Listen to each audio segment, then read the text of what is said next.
যে ঘরে বউ মনে করে যে আমি হচ্ছে বাইরের লোক, আর মানে হাজবেন্ড, শাশুড়ি, ননদ এরা হচ্ছে বাড়ির লোক, সে ঘরে কখনোই সুখ আসে না।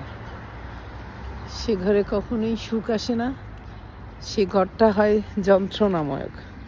একটা মেয়ে বিয়ের পরে তার হাজবেন্ডের বাড়িটাই কিন্তু তার আসল বাড়ি, এবং তারা দুজনে মিলেই সমস্ত কিছু ভালোবাসা দিয়ে গড়ে তোলে।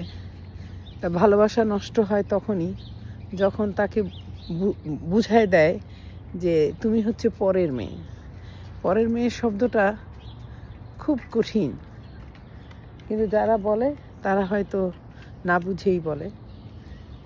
আর পরের মেয়েরাই কিন্তু সংসার করে পরের বাড়িতে এসে, তাই না?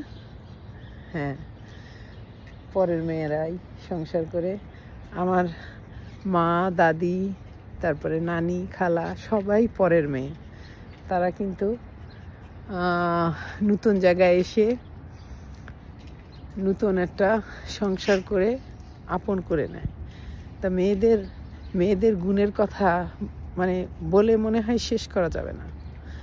তারা একটা আস্থানা ছেড়ে আর একটা আস্থানায় যায়, সেখানকে সবাইকে আপন করে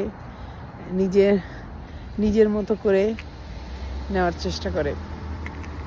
কখনো কখনো অনেক কষ্ট হয়। এই তো বললাম যে ফ্যামিলিতে গিয়ে শুনতে হয় যে তুমি তো পরের মেয়ে। এটা খুবই কঠিন। সে পরের মেয়ে হবে কেন?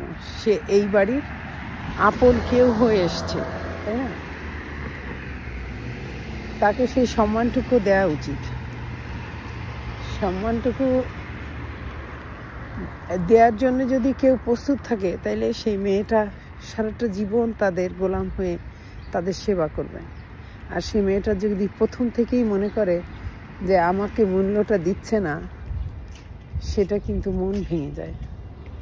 একটা মন ভেঙে গেলে কিন্তু সে সারা জীবনই মনে করে যে হ্যাঁ, আমি তো পরের মেয়ে, আমার মূল্য তো এই বাড়িতে নাই, আমি এই বাড়িতে এসেছি দাসী বান্দির মতো, তাই থাকার কাজ থাকতে হয়। দেখছেন স্প্রিং যারে বলে, স্প্রিং আসতেছে এই জন্যে ছোট্ট ছোট্ট ছোট্ট ছোট্ট ছোট্ট, সেটাই। মেয়েরা পরের মেয়ে থেকে ঘরের মেয়ে হইতে পারে না হয়তো, কিন্তু ঘরের সমস্ত কিছু তারা নিজের করে নেয়, এটাই বাস্তব।